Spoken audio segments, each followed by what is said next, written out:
नमस्कार, आप देख रहे हैं सिंहासन। मैं हूं आपके साथ विवेक शांडिल्य। बिहार में पहले चरण के मतदान से ठीक एक दिन पहले राहुल गांधी ने वो धमाका कर दिया है जिसके बारे में वो लगातार कहते रहे हैं, जिसका वायदा भी कुछ दिन पहले उन्होंने किया था। अब ये धमाका कितना असर करेगा ये तो रिजल्ट बताएगा, लेकिन वो कह रहे थे कि अगली प्रेस कॉन्फ्रेंस में हाइड्रोजन बम फोड़ूंगा, और आज उन्होंने राजनीतिक मंच से हाइड्रोजन बम फोड़ने की कोशिश की। लेकिन क्या ये वाकई हाइड्रोजन बम है या फिर ये महज सुतली बम बनकर रह जाएगा, ये बिहार के रिजल्ट्स, बिहार के नतीजे बयां करेंगे। लेकिन जो नतीजे जो कुछ भी आए, राहुल गांधी के आरोपों से सियासी गलियारों में हलचल एक बार फिर से तेज है।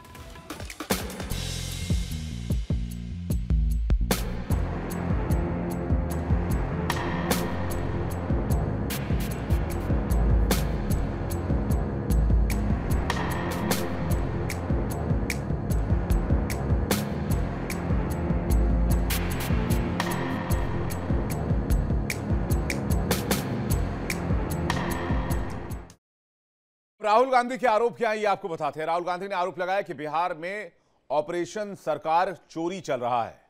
उन्होंने मंच पर बिहार के 5 वोटर्स को बुलाए जिनका दावा था कि उनके नाम वोटर लिस्ट से गायब कर दिए गए। राहुल का आरोप है कि हरियाणा की तरह ही अब बिहार में भी वोटर लिस्ट से लाखों नाम काटे जा रहे हैं ताकि लोकतंत्र को मारा जा सके। राहुल गांधी ने अपने प्रेजेंटेशन में दावा किया कि हरियाणा चुनाव में 25 लाख वोट चोरी हुए, एक वोटर ने 22 बार वोट डाला और यह सब हुआ व्यवस्था के नाम पर। उन्होंने सीधे तौर पर मुख्य चुनाव आयुक्त पर झूठ बोलने का आरोप लगाया और कहा कि घर विहीन लोगों के नाम पर फर्जी वोट तैयार किए गए। लेकिन अब इस पर बीजेपी का पलटवार भी उतना ही तीखा आया। केंद्रीय मंत्री किरण रिजिजू ने कहा कि राहुल गांधी जब काम नहीं करते तो जीतेंगे कैसे। राहुल गांधी नकली नामों के सहारे आरोप लगाते हैं, वो कभी गंभीर बात नहीं करते हैं। बीजेपी का कहना है कि बिहार में जब कोई मुद्दा नहीं बचा तो राहुल गांधी हरियाणा का कहानी सुनाकर ध्यान भटकाने की कोशिश कर रहे हैं।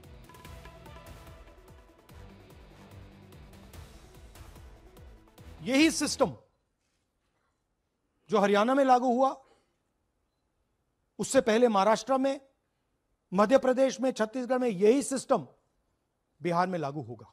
जिस लेवल पे हो रहा है, सेंट्रलाइज तरीके से हो रहा है, ये बीजेपी और इलेक्शन कमिश्नर के कल्यूजन से हो रहा है। ये इलेक्शन कमीशन के बिना नहीं हो सकता है, ये एक इलेक्शन कमीशन की अथॉरिटी के बिना नहीं किया जा सकता है। क्योंकि अगर इलेक्शन कमीशन को डुप्लीकेट्स हटानी हो, पिक्चर्स हटानी हो, ब्राजीलियन फोटो नहीं डालनी हो, वो 2 मिनट का काम है। आज उन्होंने बिहार में 2 दिन बाद पोलिंग होगा और उससे हट करके हरियाणा का कहानी सुना रहे थे।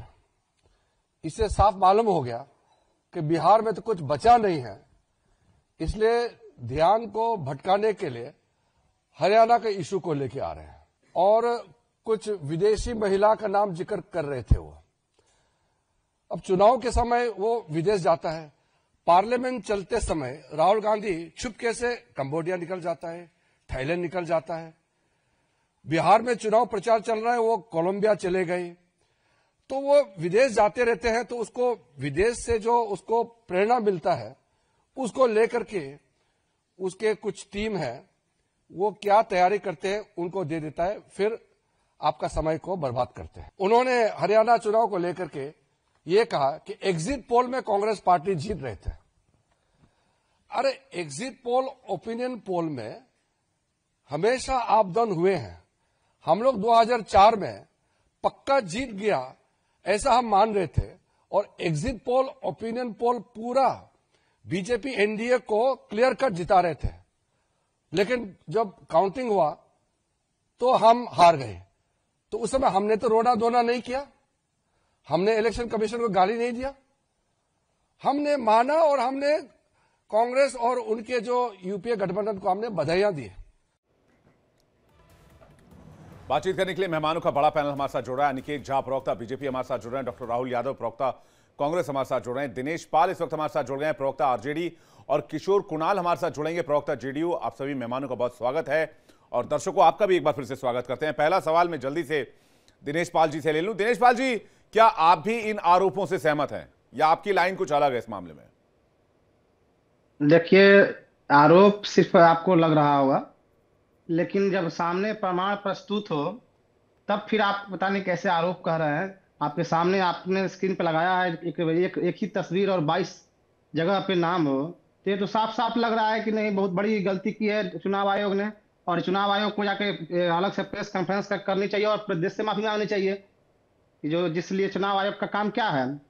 एक एक उदाहरण के साथ राहुल गांधी ने आज जो समझाया, जिस गंभीरता के साथ, वह पूरे देश के सामने है और देश देख रहा है कि चुनाव आयोग किस तरह भाजपा को फायदा पहुंचाने के लिए अपनी साख को दम मिट्टी में मिला दिया है। और शायद इसीलिए उनके लिए एक विशेष प्रावधान किया गया ताकि उन पर कोई FIR ना हो सके, कोई कानून के तहत जेल ना जा सके। वो मतलब उन्हें इतनी सुरक्षा दे दी गई कि उसके बाद वो पूरी तरह से भाजपा के एक प्रकोष्ठ बन गए हैं और वोट चोरी खुलेआम करते दिख रहे हैं। उनको एक माफी मांगनी चाहिए देश से आकर। नहीं, लेकिन इससे पहले महाराष्ट्र में वोट चोरी का आरोप लगा था, तो सिद्ध क्या हुआ? कुछ नहीं सिद्ध हुआ। कोर्ट में भी गया मामला, कोर्ट से नहीं। अब राहुल गांधी आरोप लगा देंगे तो राहुल गांधी दोषी भी साबित थोड़ी कर देंगे। आरोप को साबित करना पड़ेगा ना। मैं ये कह रहा हूं, महाराष्ट्र वोट चोरी मामले में सिर्फ हवाबाजी के अलावा क्या था, मुझे बता दीजिए। अरे उसमें पूरा प्रमाण दिखाया गया था कैसे वो। अरे भाई, तो अदालत में कहां ठहरा वो प्रमाण भाई साहब? अदालत में उसे कितनी कहां बहस हुई, कब अदालत में बहस हुई? महाराष्ट्र में बकायदा इस मामले को कोर्ट लेकर गया था, आपको पता ही नहीं है फिर? अभी उसमें कई FIR का चल रहा है। और उसके बाद कोर्ट से फटकार लगी जिन्होंने इस मामले में याचिका डाली थी। प्रेस कॉन्फ्रेंस के बाद उन्होंने तो उसमें भी कहा था कई FIR का जो मांगा जा रहा चुनाव आयोग से, उससे भी नहीं दे पा रहे थे। और चुनाव आयोग ने जो CCTV वीडियो डिलीट किया, और उसी समय चुनाव आयोग के ज्ञानेश कुमार ने कहा था कि मां बहनों का वीडियो दिया जाएगा। और आज दूसरी तरफ एक तरफ उन्हीं के भाजपा के नेता घूंघट और बुर्गा उठाने की बात करते हैं, तो चुनाव आयोग कहते हैं चेक होगा, लेकिन वीडियो देने में पीछे हटते हैं क्योंकि उनको लगता है कि पोल खुल जाएगा। और एक आरोप नहीं है, पूरे प्रमाण के साथ है और जीवित व्यक्ति को सामने महाराष्ट्र के मामले में भी राहुल जी ने प्रस्तुत किया और आज के प्रेस कॉन्फ्रेंस में भी प्रस्तुत किया। तो फिर ऐसा चुनाव लड़ी क्यों रहे हैं जिसमें सरकार चोरी है? ऐसा इलेक्शन कॉन्टेस्ट ही क्यों करना है? बॉयकॉट कर दीजिए, खत्म, बात ही खत्म हो गई। जब आपको पता है सरकार चोरी ही हो जाएगी, आप जीत ही नहीं पाएंगे, आपकी सरकार बनेगी नहीं, तो मुझे लगता है ऐसे इलेक्शन को बॉयकॉट करने से ज्यादा फायदा होगा आप लोगों को। चुनाव आयोग भी भंग करे तब तो। हाँ बिल्कुल, आप लोगों को मांग करनी चाहिए। आपका कहना क्या चाह रहा है? जो कमजोरी रहे, जो कमी रहे, उसका हम विरोध न करें। अरे भाई, तो जनता को बताएं नहीं कैसे बेईमानी हो रही है। मैं कह रहा हूं इसमें कोई स्ट्रांग कदम लेने से फायदा होगा ना। कोर्ट जा रहे हैं, कोर्ट में सुनवाई नहीं हो रही, आरोप लगा रहे हैं, आरोप का असर नहीं हो रहा। आप तो उसी तरह की बात कर रहे हैं जैसे देश में तमाम विद्यार्थी कंपटीशन की तैयारी कर रहे हैं और पेपर लीक हो जा रहा है। आप उन विद्यार्थियों से कहिएगा कि तुम लोग परीक्षा में बैठते क्यों, जब पेपर लीक हो जाता है, सीटें बिक जाती हैं, कहिएगा क्या? हाँ तो बिल्कुल कहूंगा, मैंने तो कहा है कई बार, मत दीजिए। मैंने कहा ऐसे परीक्षा का बहिष्कार होना चाहिए। आपकी जो कमियां है उसे सुधारिए। जब कोई विरोध करता है तो कमियां सुधारना पड़ेगा, साबित करना होगा ना। ऐसे हवाई करने से काम थोड़ी चलेगा। अनिकेत झा सरकार चोरी, ऑपरेशन सरकार चोरी। दिनेश पाल जी एक सेकंड रिलैक्स। अनिकेत झा, सरकार चोरी का एलिगेशन कह रहे हैं, ऑपरेशन सरकार चोरी चल रही है बिहार में भी, जैसे महाराष्ट्र में किया, जैसे हरियाणा में किया, वैसे ही बिहार में करेंगे।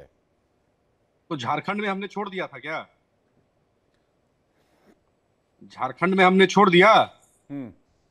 ये बात भी कहते हैं कि हाँ इनका ये तरीका है कि एक जगह सरकार बनाने दो जगह भाजपा बना लेगी, यही बात बोले। या तो फिर झारखंड में भी इस्तीफा दिलाएं, झारखंड का भी त्याग कर दें। ये कांग्रेस पार्टी और ये तेजस्वी यादव, जब बिहार के लोगों ने और भारतीय जनता पार्टी के लोगों ने, जदयू के लोगों ने जब राहुल गांधी पर आवाज उठाया कि SIR को फर्जी मुद्दा बना करके बिहार के लोगों को गुमराह करने का काम करने के बाद 57 दिन के बाद जब ये लौट करके बिहार आते हैं तो इसका ये भरपाई कर रहे हैं। यहां पर आकर के पूरे बिहार में एक माहौल बनाने का काम इन्होंने किया, जो जनता का वोट चोरी हो रहा है, लोकतंत्र खतरे में है, वोट देने का अधिकार छीना जा रहा है, और उसके बाद ये 60 दिन के लिए गायब हो गए। और जो सबूत प्रस्तुत किए हैं उसका क्या? उसका भी कोई संज्ञान नहीं लेगा चुनाव आयोग। ये राहुल गांधी से लोग फ्रस्ट्रेटेड हैं। ये वो जो सबूत उन्होंने रखा, वो जो सबूत रखा 33 वोटर आईडी में या 22 वोटर आईडी में ब्राजीलियन मॉडल की फोटो लगी हुई है, 5 गवाहों को खड़ा किया जिन्होंने कहा मेरा नाम कट गया है, इसका तो संज्ञान लेना पड़ेगा ना चुनाव आयोग को। तो ये दया करके देना, चुनाव आयोग तो यहाँ बैठा हुआ है, क्यों नहीं जा रहे हैं? ये टीवी पर और कैमरा पर जो कर रहे हैं तो ये क्यों नहीं जा रहे हैं? अदालत जाते हैं तो अदालत इनकी मुकदमा को खारिज कर दे रहा है, इनके आरोपों को खारिज कर दे रहा है। चुनाव आयोग कह रहा है कि हमारे पास में इनका कोई डॉक्यूमेंट नहीं आ रहा है। तो क्या करना चाह रहे हैं ये बताए ना। कोई किसी को रोक रहा है? ठीक है, अगर कोई रोक रहा है तो ये भी बोले। ठीक है। इलेक्शन कमीशन ऑफ इंडिया ने जिस दिन पटना में इलेक्शन डेट की घोषणा की थी उस दिन तो उनका प्रेस कॉन्फ्रेंस चला, सारे प्रेस वालों ने सवाल भी किया, 10 सवालों का से 15 सवाल का जवाब वहां पर दिया गया, उसमें जितने तरीके के सवाल थे सबका जवाब दिया। तो कोई जमा करेगा तब तो उसको देखा जाएगा जहां भाई है कि नहीं है। हमारा नाम कट गया है, मैं साक्षात जिंदा हूं। ठीक है, ये सब कौन करेगा? राहुल यादव जी, बैठ करके बोलने से नहीं होगा ना। राहुल यादव जी, क्या रिजल्ट से पहले एक और बहाना है, बीजेपी आरोप लगा रही है? अब देखिए, पहली बात तो आप अपने टॉपिक पर बहस नहीं कर रहे, जहां तक मैं समझ पा रहा हूं। आपने टॉपिक कुछ और रखा था, बहस कहीं और जा रही है। मैं मुद्दे पर आता हूं। देखिए, राहुल गांधी जी ने जो कहा कि वो किसी जाति या संस्था पर हमला नहीं था, वो भारत की सामाजिक संरचना की कड़वी सच्चाई लेकिन सच्ची तस्वीर थी। उन्होंने यही कहा कि सेना जातिवादी नहीं है। उन्होंने कहा कि हमारे समाज में अवसरों की जो असमानता है वही हर संस्था में झलकती है। जब उन्होंने कहा कि 10% लोग सेना और बड़े संस्थानों को नियंत्रित करते हैं तो उनका तात्पर्य क्या था? भारत की 90% आबादी, जिसमें दलित, पिछड़े और अल्पसंख्यक समुदाय शामिल हैं, अब भी निर्णय लेने वाले स्थानों से दूर है। तो यही कोई नया आरोप नहीं है। बाबा साहब भीमराव अंबेडकर ने इसी बात को 1949 में कहा था कि राजनीतिक समानता व्यर्थ है अगर सामाजिक और आर्थिक समानता नहीं है तो। लेकिन आप लोगों का फोटो बिहार के संकल्प पत्र में नहीं है, ये कैसा असमानता आप लोगों के साथ? लेकिन का फोटो? आप लोगों का किसी का फोटो ही नहीं है वहां के संकल्प पत्र में। अरे भाई, ये हमारी ये कोई समानता हुई क्या राहुल भाई? ये हमारी, और ये टॉपिक हमारा था पहले, राहुल जी का बयान, जिन्होंने 10% सेना में कहा कि 10% लोग ही कंट्रोल करते हैं। इसके बाद राहुल जी की पीसी आई तो हमने उसको क्या है, latest news channel latest news पर राहुल जी की पीसी को कितने बजे हुई थी? राहुल जी की पीसी कितने बजे हुई थी? आप टीवी डिबेट को कहां लेके जा रहे हैं? मैं मुद्दे पर ही बात कर रहा हूं। तो ये इसी मुद्दे पर आप वापस से इस मुद्दे पर आ जाइए, वोट चोरी वाले मुद्दे पर। ये मुद्दा डायरेक्ट बिहार इलेक्शन को कनेक्ट कर रहा है, उस पर आपने अपनी बात रख ली, आपका पक्ष आ गया, कांग्रेस का पक्ष आ गया। वोट चोरी वाले पर आपका वो पॉइंट क्या है जिस पर बीजेपी कह रही है आप चुनाव हारने जा रहे हैं इसलिए अभी से बहाना ढूंढ रहे हैं? राहुल यादव जी, नहीं, देखिए, जिस तरीके से राहुल जी ने बताया कि डालचंद एक सरपंच हैं उत्तर प्रदेश के और वो वोटर हैं हरियाणा के भी, एक ब्राजील की एक महिला मतदाता है जो मतदान 233 दो मतदान केंद्रों पर 233 बार मतदान करती है। एक ब्राजील की मॉडल है, उनकी तस्वीर का इस्तेमाल करके 22 डुप्लीकेट वोटर बनाए जा रहे हैं। तो ये सारी चीजें राहुल जी ने मीडिया के समक्ष रखी। और जिस तरीके से चुनाव आयोग भाजपा का एक प्रचार तंत्र बन चुका है, भाजपा की जिस तरीके से जो भाजपा चाह रही है उसी हिसाब से तारीखों का ऐलान हो रहा है, और लगातार जिस तरीके से बिहार में वोटरों को खरीदने के लिए 10-10 हजार रुपए का जुमला इन्होंने जो चला, वो चुनाव के बाद कहां टिकेगा, कहीं नहीं टिकेगा। और उसमें चुनाव आयोग की भूमिका क्या है? क्या चुनाव आयोग कार्रवाई कर रहा है? क्या चुनाव आयोग सिर्फ विपक्षी दलों के लिए ही चुनाव आयोग है? क्या अनिकेत झा, जल्दी से अनिकेत झा कुछ कहना चाह रहे हैं? भाजपा का फ्रंटल ऑर्गेनाइजेशन? अनिकेत झा जी इस पर जवाब देंगे, बीजेपी के ऑफिशियल प्रवक्ता हैं। और थोड़ी देर में हमारे साथ निहोरा प्रसाद यादव, जेडीयू के spoke person, senior spoke person हमारे साथ जुड़े हुए। निहोरा जी, आपका भी बहुत स्वागत है। अनिकेत झा जी, आपका जवाब, फिर मैं निहोरा जी आपके पास आ रहा हूं। अभी इन्होंने कहा कि राहुल गांधी जी ने कहा है कि 10% आबादी जो है वो सेना में बहाली या उच्च स्तर पर है, उच्च शैक्षणिक संस्थानों में है, और बाकी नहीं है। देश पर हुकूमत करने का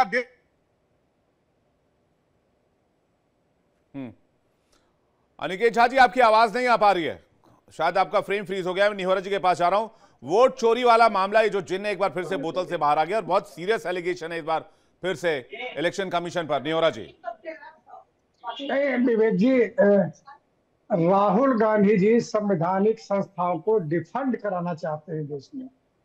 जो संवैधानिक संस्थाएं हैं उन संस्थाओं के खिलाफ जिस प्रकार उनके बयान आ रहे हैं, तो ये तो देश के लोगों को एहसास हो रहा है कि जो संवैधानिक संस्थाएं गरीबों को, पिछड़ों को, दलितों को संवैधानिक अधिकार दिया है, उस अधिकार को ये समाप्त कराना चाहते हैं। एक दूसरी बात मैं कहना चाहता हूँ कि आज जो भी आरोप लगा रहे हैं, अवसर हर पार्टियों को कमीशन देता है। जब भी वोटर लिस्ट रिवाइज होता है तो सारे पॉलिटिकल पार्टी के जिला अध्यक्षों को एक प्रति फाइनल होने के पहले दिया करता है। ये कन्वेंशनल है और बाइंडिंग भी है, और ये कहा जाता है कि आप इसको चेक करिए, कहाँ गड़बड़ी है, आप सलाह दीजिए। तो जिस समय सलाह देने की बात आती है, देखने की बात आती है, संशोधन करने की बात आती है, उस समय विपक्ष के राहुल गांधी जी और इनके लोग नहीं देखते हैं, और 10 वर्षों के बाद नहीं, इलेक्शन से एक दिन पहले इस एलिगेशन का मतलब क्या है? एक सवाल आपके लिए ये, और दूसरा ये कि अगर एलओपी कोई एलिगेशन लगा रहा है तो उसमें क्या चुनाव आयोग को संज्ञान नहीं लेना चाहिए? नहीं, एलओपी का समय होता है ना एलिगेशन लगाने का। आप कल सुप्रीम कोर्ट पर एलिगेशन लगाना शुरू कर दीजिएगा। जब संवैधानिक संस्था आपको अवसर दिया कि आप इसको तो चेक अदालत करिए, पर तो शुरू से एलिगेशन लगा रहे हैं, बताइए, न करके कई वर्षों के बाद जुडिशरी सिस्टम से लेकर, एलओपी का पॉलिटिकल सिस्टम से लेकर, इलेक्टोरल सिस्टम से लेकर, कार्यपालिका, विधायिका, मीडिया, हर किसी में कह रहे हैं 10% लोग कंट्रोल कर रहा है इसको। तो अब छोड़ा किसको उन्होंने? तो मैं ये कह रहा हूं उनकी बातों को गंभीरता से क्यों नहीं लिया जाए? मैं विवेक जी, मैं अपना अनुभव बताता हूँ। कांग्रेस शासन काल को भी मैं देखा हूँ। पीएम, सीएम, डीएम कौन हुआ करते थे? मैं अधिक नहीं खोलना चाहता हूँ। जितना शोषण और समझिए कि अधिकारों को छीनने का काम कांग्रेस ने किया, पिछड़ों का, दलितों का, जिसकी बात आज उठा रहे हैं, जब देश में और बिहार में ये वर्ग जागरूक हुआ तब इनकी बात उठा रहे हैं। आप जब सत्ता में 55 साल रहे तो जब आंकड़ा बता दीजिए, आप कितने पिछड़ों को मुख्यमंत्री बनाया। नहीं, तो इसका मतलब ये थोड़ी राहुल गांधी आज की तारीख में चुप रहे या आरोप ना लगाया, सवाल ना उठाएं। प्रधानमंत्री सचिवालय में रखा, या आप भी तो आंकड़ा दीजिएगा कि हमने ये किया है। ठीक है, तो यूं ही कह देने से तो नहीं होगा। दिनेश पाल जी। हाँ, दिनेश पाल जी बोलिए। हाँ, कह रहे हैं कि खुद क्या किया उन्होंने, कितना काम किया और अलग अलग लोगों के लिए, और खुद ने तो इलेक्टोरल सिस्टम को कितना बेहतर कर दिया, जो आज सवाल पूछ रहे हैं। और चुनाव दर चुनाव हार का रिकॉर्ड राहुल गांधी के साथ रहा है, तो फिर आज वो अपनी हार को छिपाने के लिए, हार की हताशा को छिपाने के लिए वो आरोप लगा रहे हैं वोट चोरी का। ये कहना है निहोरा जी का और बीजेपी का। निहोरा जी जो कह रहे हैं कि वो कांग्रेस ने क्या किया, भारत की अधिकांशता जो आज सरकारी संस्थान है वो कांग्रेस के देन है, इसमें कोई दो राय नहीं है। और जब आप कह रहे हैं संवैधानिक संस्थाओं पे सवाल, तो संवैधानिक संस्थाओं का फर्ज बनता है कि वो अपनी निष्पक्षता और अपनी विश्वसनीयता बनाए रखें। लेकिन इस समय संवैधानिक संस्थानों में ऐसे लोग जुगाड़ से, मतलब उनको उसका जो वहां लोग पहुंच जो रहे हैं, या चुनाव आयोग तो वो उनको ला रहे हैं और वो उनके लिए फील्डिंग कर रहे हैं। तो जिस तरह के वो गलबहियां हो रही हैं और जुगलबंदी चल रही है, एक दूसरे के लिए काम कर रहा है, तो उसकी वजह से लोग संदेह बढ़ने लग रहा है। और जब रिसर्च किया गया, चाहे उन्होंने अपनी खोज की, राहुल गांधी जी की टीम ने राहुल गांधी जी के साथ, तो साफ प्रमाण के साथ दिखा कि किस प्रकार से चुनाव आयोग एक चोरी कर रहे हैं, वोटों की चोरी करके भाजपा को फायदा पहुंचाने का काम कर रहे हैं, और उसको प्रमाण के साथ उन्होंने प्रस्तुत किया है। उस निहोरा जी ने कहा कि कांग्रेस ने कितना दलित बैकवर्ड को मुख्यमंत्री बनाया, नहीं बनाया, ये सही बात है, सीनियर है, उस समय कितना नहीं है देखेंगे। लेकिन आज भी आप देखेंगे कि भूपेश बघेल जो थे मुख्यमंत्री, या कर्नाटक में जो है रमैया जी, वो बैकवर्ड समाज से ही हैं। और राहुल गांधी ने इस पर एक बार कहीं कहा था कि पहले चूक हुई है, लेकिन आज वो जितना मजबूती के साथ वह दलित पिछड़ा की बात करते हैं, उतना जदयू और भाजपा बिल्कुल नहीं कर सकती है। आज नहीं, 20 साल बाद भी नहीं कर सकती है, जिस तरह उसकी नस्ल बनी हुई है। क्योंकि भाजपा एक ऐसी पार्टी है जो, आपको याद होगा 1978 में जब बिहार में आरक्षण लागू हुआ, कर्पूरी ठाकुर ने लागू किया था, तब जनसंघ हुआ करता था, उस समय इन लोग गाली दिए और विरोध किए। 1990 में जब ओबीसी आरक्षण लागू हुआ, उस समय भी विरोध किए, भाजपा ने विरोध किया और सरकार गिरी थी। और आप निहोरा जी को बता दीजिए कि जब विश्वविद्यालयों में अर्जुन सिंह ने ओबीसी छात्रों के लिए एडमिशन में आरक्षण लागू किया, तो भी ये लोग विरोध कर रहे थे, कोर्ट गए थे। तो आप नियोरा जी भले आप मजबूरी है, इनको भाजपा के साथ हैं, उनके राग में राग अलापना पड़ा, नहीं तो एक समय इनकी पार्टी भी उस मंडल आंदोलन की लड़ाई लड़ने वाले रहे हैं नेता इनके, चाहे जी, नीतीश जी रहे ठीक है, हो, जल्दी चाहे से नियोरा जी का जवाब, फिर मैं राहुल जी आपके पास आ रहा हूँ। नियोरा जी। विवेक जी मैं ये कहना चाहता हूँ, मुझको घोर आपत्ति है पाल जी के बात पर कि संवैधानिक संस्थाओं का निर्माण कांग्रेस ने किया।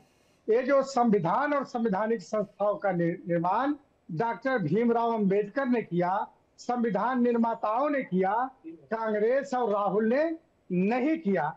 अगर कांग्रेस संवैधानिक प्रावधानों को माना होता तो ये 60 वर्ष तक पिछड़े वर्ग केंद्रीय सेवाओं में नौकरी से वंचित नहीं हो जाते।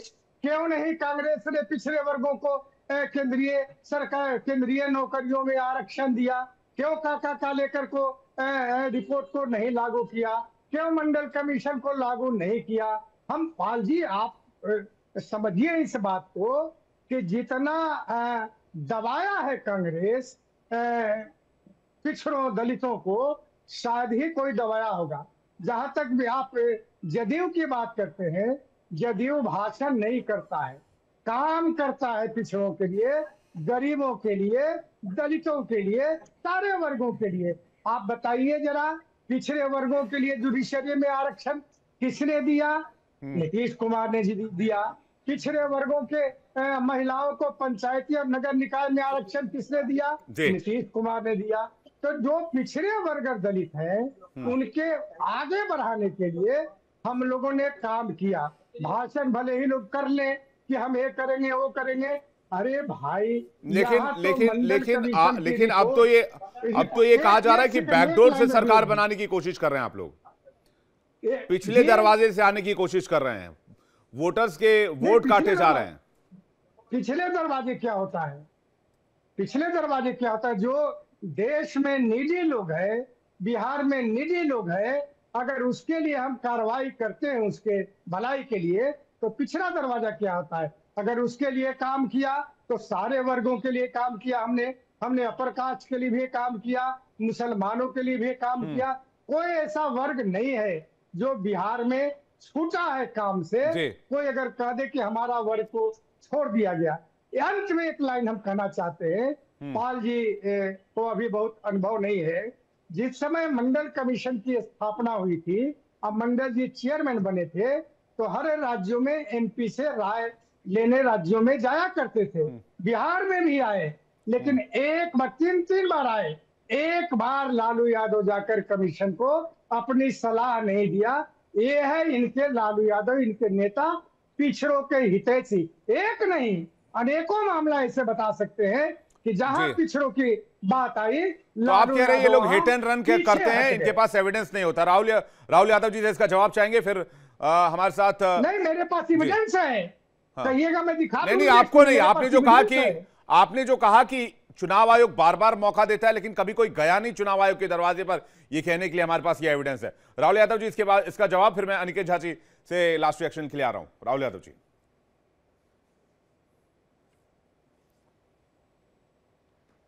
आपका माइक म्यूट है, प्लीज चेक कीजिएगा। राहुल जी, बोलिए। देखिए, नरेंद्र मोदी जी जनता के मिजाज से चुनकर नहीं आए हैं 2024 में। चुनाव आयोग की प्रोग्रामिंग के साथ क्या हो रहा है क्या नहीं हो रहा है, इस राहुल जी ने सारी चीजों का अपने प्रेस कॉन्फ्रेंस में सारी चीजों को लगातार सिलसिलेवार मीडिया के सामने रखा है। यही आज की सच्चाई है कि राहुल गांधी ने प्रेस कॉन्फ्रेंस में इन सारी चीजों को साफ किया है। राहुल गांधी जी ने प्रेस कॉन्फ्रेंस में कहा कि यह सरकार संस्थाओं पर कब्जा कर चुकी है। अब चुनाव आयोग भी भाजपा के आईटी सेल की शाखा बन चुका है। मोदी जी को जनता पर भरोसा नहीं है, उनको मशीन पर भरोसा है। इसलिए हर चुनाव से पहले ईवीएम, मीडिया और चुनाव आयोग सब उनके भाषणों के साथ कदमताल करते हुए दिखते हैं। जब राहुल गांधी प्रेस कॉन्फ्रेंस में ट्रस्ट और ट्रांसपेरेंसी की बात करते हैं, बीजेपी ये पूछ रही है कि आप हिमाचल कैसे जीत जाते हैं, आप झारखंड कैसे जीत जाते हैं, आप कर्नाटक कैसे जीत जाते हैं, आप पिछली बार छत्तीसगढ़ में कैसे जीत गए थे, राजस्थान में कैसे जीत गए थे, ये सवाल आता है। नहीं, देखिए, ये किस तरीके से जनता को बरगलाने की ये सारी चीजें होती हैं, कहां पर किस स्तर पर चीजों को मैनेज किया गया है, कहां पर मैनेज करने के बावजूद भी वो चीजें हो पाई कि नहीं हो पाई, जहां पर आपने कुछ चीजों के साथ छेड़छाड़ किया और वोटर ने मन बना चुका कि यह बदलाव होना है और बड़े पैमाने पर कांग्रेस के पक्ष में वोट डाले, तो आपका हो सकता है कि कहां से आपसे चूक हुई है, तो भाजपा से कहीं चूक हुई हो इन राज्यों में। अच्छा, ये भी तो ठीक है। जल्दी से अनिकेत झा इसका रिएक्शन। ठीक है, देखिए अनिकेत झा, माफी चाहूंगा राहुल जी, वक्त सीमित है। अनिकेत झा से रिएक्शन इसका जल्दी से। अनिकेत जी। एकदम कांग्रेस और राष्ट्रीय जनता दल के तरफ से ये घोषित हो गया है कि एनडीए यहां पर वापस से सरकार बनाने जा रही है। आज का इनका इतना बतौलापन, इतना बचकाना हरकत, मैं समझता हूं कि पार्टी को अपने एलओपी एलिगेशन लगा रहे हैं, आप बतौलेबाजी कर रहे हैं। एग्जामिन कर लेना चाहिए। आप बतौलेबाजी किस हिसाब की बात कर रहे हैं? अनिकेत जी, आप इसे बतौलाबाजी मानते हैं? आप सभी लोगों को अनिकेत झा भाजपा के बिहार प्रदेश के प्रवक्ता के तरफ से आमंत्रण है। सरकार हमारा गठन हो चुका है, अब इनको बैकआउट कर जाना चाहिए। इलेक्शन हो जाने दीजिए भाई साहब, कहीं जल्दबाजी ना हो जाए। ये वाली बाइट फिर मैं उस दिन निकाल लूंगा आपके सामने। इनके बात पे है। राहुल जी कुछ कहना चाह रहे हैं? राहुल जी घोटाला हो चुका है। राहुल जी कॉन्फिडेंट है कि आपने मैनेज कर लिया चीजों को। आपने राहुल गांधी की प्रेस कॉन्फ्रेंस पर आप ही मोहर लगा रहे हैं।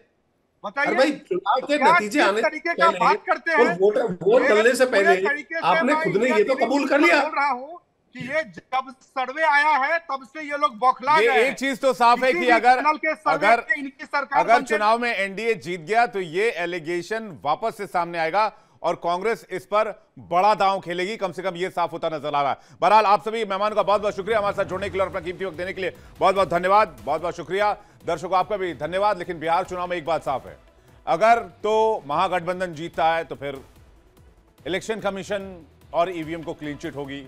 लेकिन अगर नहीं जीतता है, तो अगर बाय चांस एनडीए की सरकार वापस आती है, तो फिर बड़ा घमासान तय है सिंहासन को लेकर बिहार में। मैं आपको लिख के दे सकता हूं।